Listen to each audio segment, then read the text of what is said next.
there, my friends, and welcome back to Let's Get Cereal, the weekly show where I, your host, Alyssa Marino, eat cereal and talk about stuff.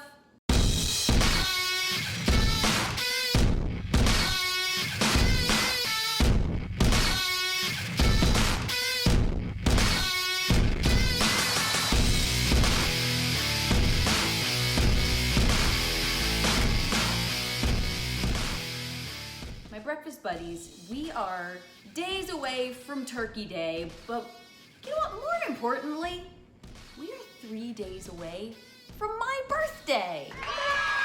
Now, as we get older, it's important to always stay young at heart.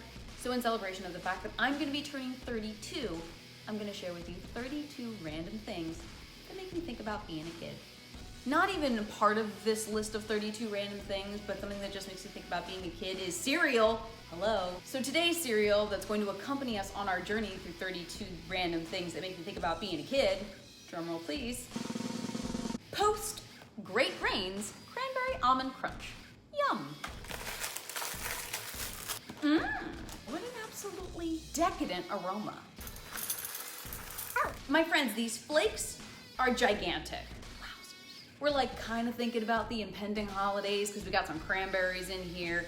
We got the almonds in the clusters, so it's a little bit kind of like fall harvest. Post Great Grains Cranberry Almond Crunch. My friends, let's get cereal.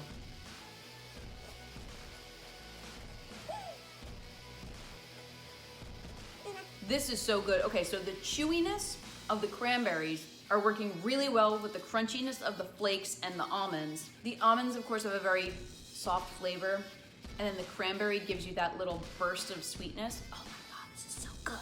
Okay, this is actually reminding me a lot of a Jammy Dodger. And if you don't know what a Jammy Dodger is, please go find one because they're delicious.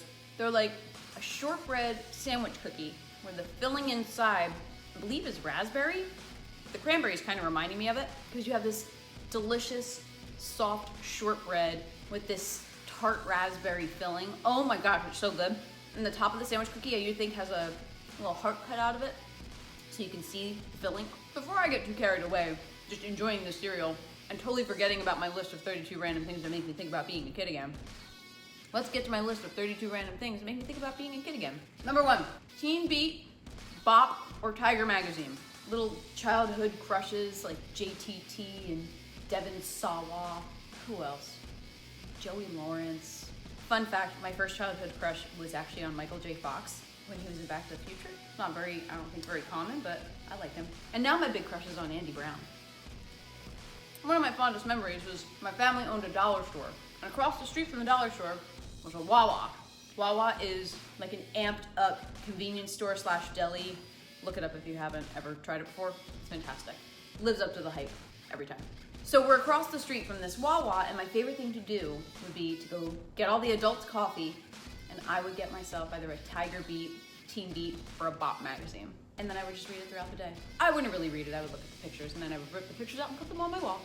Number 2, Spice Girls lollipops. I was a huge Spice Girls fan. The lollipops were delicious. Chupa Chup lollipops as a whole were incredible. All the flavors were absolutely delightful. The Spice Girls lollipops, remember, were super sweet, tasty and delicious. If I recall correctly, they were like translucent, but like half was clear and then half was like a pink color. And they came with stickers inside, and you can collect all the stickers. And I had a itty bitty photo album in which I collected all of the stickers. Number 3, this CD came out in I think like 1996. And it was called The Best Opera Album in the World, ... ever. Absolutely incredible. We listened to a lot of opera in my family when I was growing up, and this really kind of sealed the deal for me, was just listening to this opera album all the time. I ended up taking voice lessons as a kid, went to college to pursue music, and now I work in pro wrestling. It's a windy web, but I think it all played out the way it was supposed to. Eureka's Castle. Pretty much, I'm realizing about myself, anything that involves puppets, like, I'm usually pretty down for. Eureka's Castle was absolutely lovely. It was about this little witch named Eureka, and she had Magellan, who was a big dragon? Dinosaur dragon? I think he was a dragon. And then there was a bat with glasses, and I think his name was Batley. Mondo Cooler, little squeezy bottle thingies, super delicious, chock full of sugar, A+. So remember I was telling you about my dad's dollar store? He was 2 doors away from a drug emporium, which was like a big giant pharmacy drugstore where they would sell, and I would constantly collect Bonnie Bell cosmetics. I'm talking lip smackers. I'm talking, I think they were called lip shakers, where they were supposed to taste like a milkshake. I probably ate more of it than I actually wore on my lips, which explains a lot about like dietary issues that I have now. They looked super cute. They smelled fantastic. Polly Pocket, I had dozens and dozens and dozens of Polly Pockets. Everything from a water park to a little cottage. And they were just absolutely adorable. And they only bent at the hips. Couldn't really do much else with them. I think I had one that like her hands went up in the air, but that was kind of it. There was a PC games company called Purple Moon, and they made a series of games about a young gal named Rocket. The first game in the series is called Rocket's New School.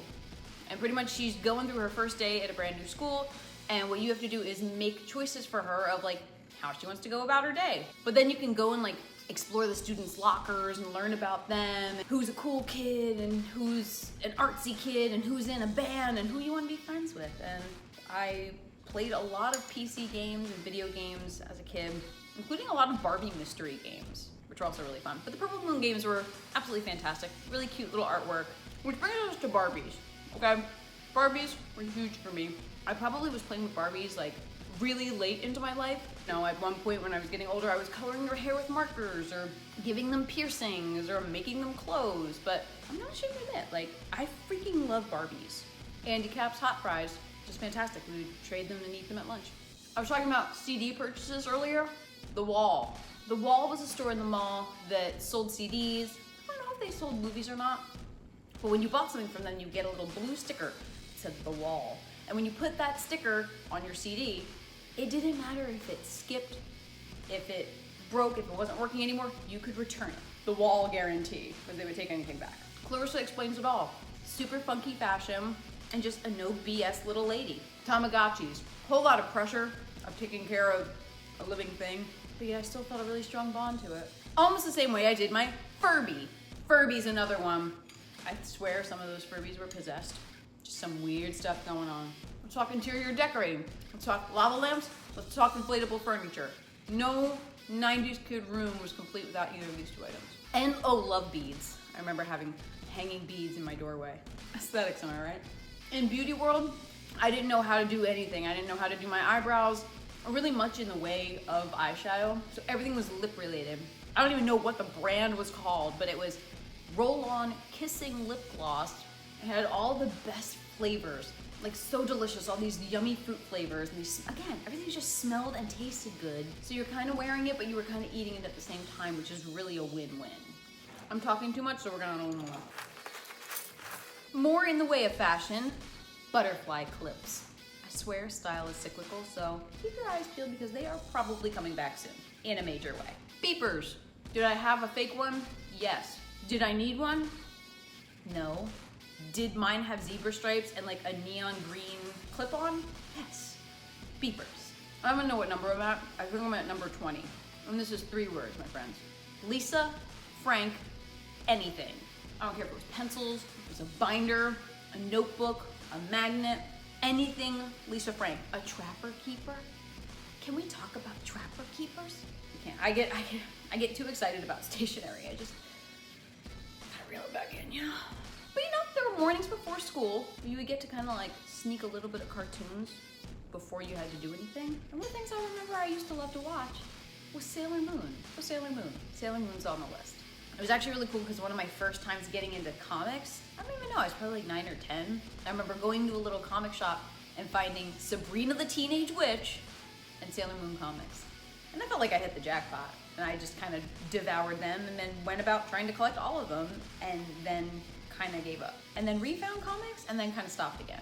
Reptar, or to quote Dee Dee Pickles, that's right, Tommy, what? Reptar. Nicktoons in general. Rugrats, Angry Beavers, Rocco's Modern Life, the list goes on. Aside from devouring the chemicals in my lip gloss, I also love to devour the chemicals in Surge soda. I think it was lemon lime, but it was mostly caffeine. Skip it, classic. If I had a nickel for every time I bashed my ankles with a skip it, I'd retire by now. more fashion, more cosmetics from the drugstore by my dad's shop, crackle nail polish, so edgy. I actually remember one of my grandparents ordering this from the TV, calling up and placing an order for this. Pure Moods on cassette. This gave us classics like Sail Away, Sail Away, Sail Away, which I think is Enya. Tubular Bells was on there. Anything by Enigma.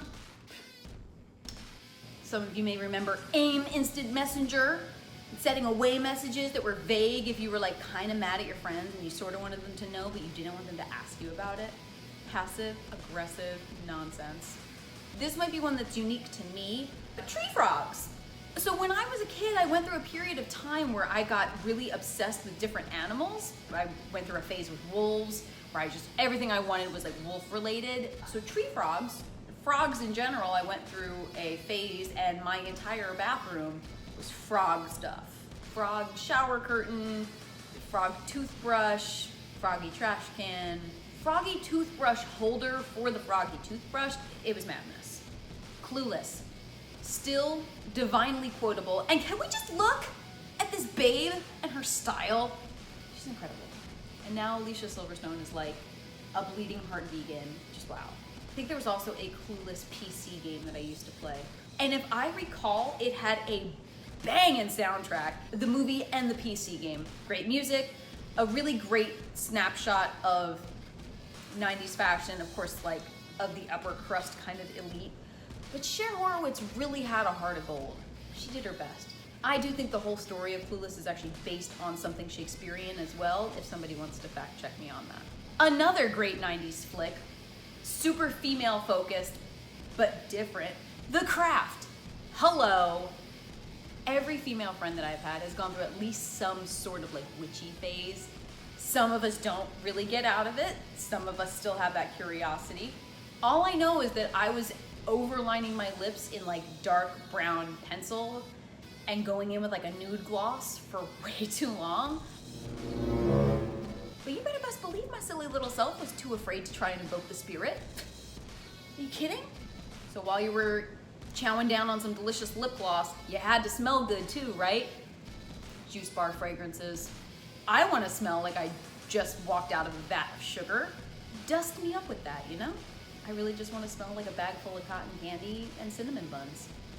Thank you. And if we're talking about fragrance, do not think I'm gonna forget Moonlit Path. It's a classic. Last but not least, a place that's very near and dear to my heart, Blockbuster. I always wanted to work at a Blockbuster. I actually went so far as to apply and interview at Blockbuster. I just wanted to be surrounded by movies. Oh my God, I have to show you something. I mean, check this baby out, okay? This is legit. I am still a card-carrying member of Blockbuster. That's how deep it goes. And from some recent research, I saw that there is still the last surviving Blockbuster in, I believe, Bend, Oregon. So if anyone's up in the Pacific Northwest, I mean, please go check that out and tell me how it is. Send me a postcard from the last Blockbuster. We've come to the end of our list, which can only mean one thing. Bottoms up. The cereal was exquisite. I hope your holidays are too. And truly, there is no way that I would rather celebrate my early birthday than with you, my breakfast buddies. Thanks for sitting through my list of 32 things that make me feel like a kid again. So until next time, continue to do your best to be your best. And I will see you later.